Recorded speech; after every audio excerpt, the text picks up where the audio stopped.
Om Tat Sat. Welcome to Gyan Bhakti. We are currently exploring the scripture Mysticism of Srimad Bhagavatam, commentaries by my Guruji, Swami Jyotirmayananda ji Maharaj, narrated by myself, Swami Nikhilanand. So let's get started. We were discussing the mystical meaning of the destruction of Shalva, Dantavaktra, and Viduratha, the three demoniac people. So, in the process of spiritual evolution, the kleshas assert themselves again and again and are destroyed again and again. Kleshas are our impediments or problems that stop us from evolving. Spiritual movement is like a spiral. We repeatedly come back to battle similar inimical forces within us until we become fully enlightened and the root afflictions are annihilated once and for all. So, this is a process of purity and constant refinement. So, it does take several attempts. Shalva's attack on Dwarka represents a stage of sadhana in which ashubh sanskaras, meaning negative impressions based on anger, hate, etc., and shubh sanskaras, positive impressions, they are fighting among themselves.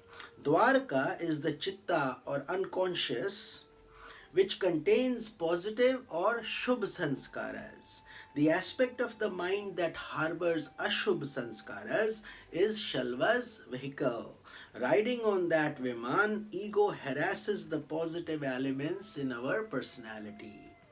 Pradyumna is the principle of intellect.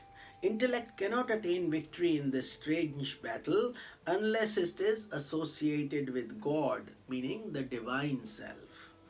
Dyuman, the name of Shalva's minister, literally means something that flashes like lightning.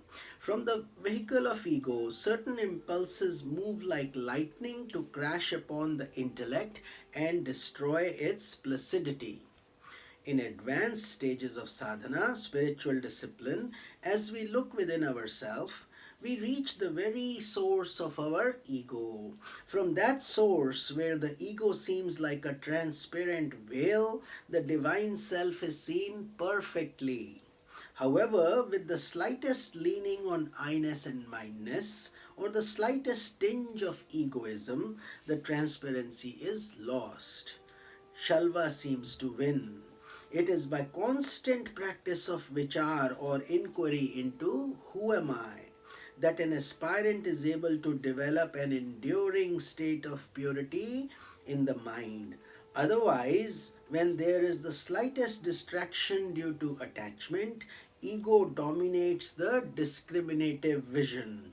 As in the destruction of Jarasandh, Krishna intervened and nullified Shiva's boon of invincibility to Shalva. As he had previously explained, Shiva represents the general process of karma, where we create positive or negative, the universal self grants us. Krishna, however, represents the specialized power of divine grace that outsteps the general process of karma, leading the soul to speedy liberation. Next episode is Balarama kills Romaharshan out of anger. Balarama heard that his cousins, the Pandavas and Kauravas, were moving inexorably towards war. Not wishing to take sides with either faction, he decided to go on a pilgrimage all over India. At one spiritual conference that Balrama visited, many sages were engaged in the performance of a special sacrifice. When Balrama entered the assembly, all got up to welcome him, all except Romaharshan, a member of the Suta or chariot driver class who was seated on the high seat usually reserved for the Brahman who was officiating at the sacrifice. Balarama was incensed by what appeared to be arrogance and undisciplined behavior of Romaharshana and quickly took his life with the sharp point of a piece of kusha grass. Immediately, Balarama was reprimanded by the sages, who informed him that Romaharshana had been specially invested with Brahman status to officiate at that sacrifice, and that such a priest was not to stand up in honor of anyone while engaging in expounding the scriptures. As penance for wrongfully killing a Brahman, Balarama first offered to bring Romaharshan back to life. Instead, however, it was decided that Romaharshan's son should be made the officiating priest and should be invested with all the blessings and strength that Balram could bestow upon him. So, the deeper meaning in this story, Balram represents a divine movement that destroys the basis of sakamya karma, performing actions with egoistic expectations, the hope of some reward on earth or in heaven. For a vast majority of people, religion remains on the level of sakamya karma. All the rituals that are done are meant for accomplishing something that's ego desires rather than for adoring God unconditionally. Attaining objects of desire becomes more important than worshipping God. Amassing good karmas to secure entry into the heavenly world becomes more important than attaining liberation or mukti. Romaharshana represents religious actions performed in that spirit of sakamya karma or desires. Those aspirants whose actions are confined to the realm of Sakamya receive the wrath of God or Brahma, which is actually the grace of God. There comes a stage in our personality when the ritualistic world falls away. We may join in the performance of a ritual, but we are not conditioned by it. We perform rituals for purity of heart, for the attainment of enlightenment. The religion of those numbered few who are sincerely moving towards liberation requires breaking down the barriers of sakamya karma.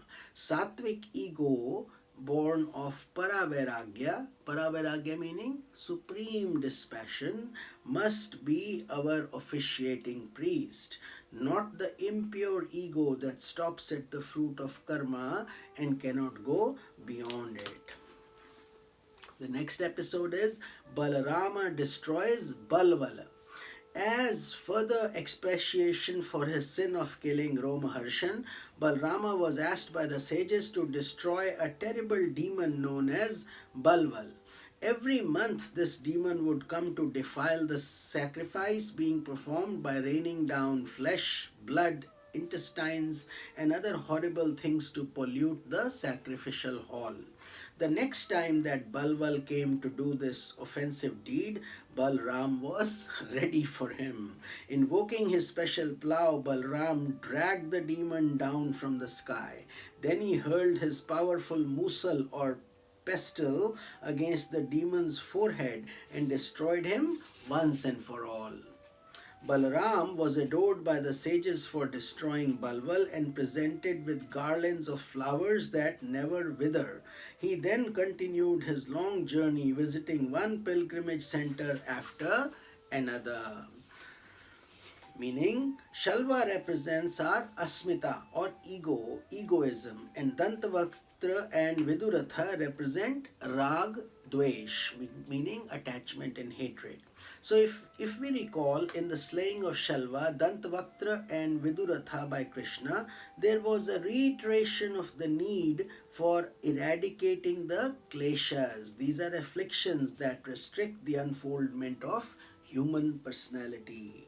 These are avidya or ignorance, asmita or egoism, raga, attachment, dvesh, hatred, and abhinivesh, fear of death.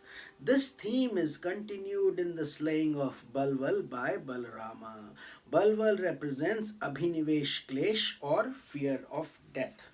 In all situations that give delight to the human mind, in all states of prosperity, there is always something lurking behind to spoil our joy. That something is fear, losing fear of losing our joy, fear of death. That fear is represented by Balwal, who repeatedly rained down all types of gross things to spoil every wonderful sacrifice. So, with this, we conclude our satsang for today, and we'll continue this holy journey tomorrow. This is Swami Nikhilananda. Om Tat Sat.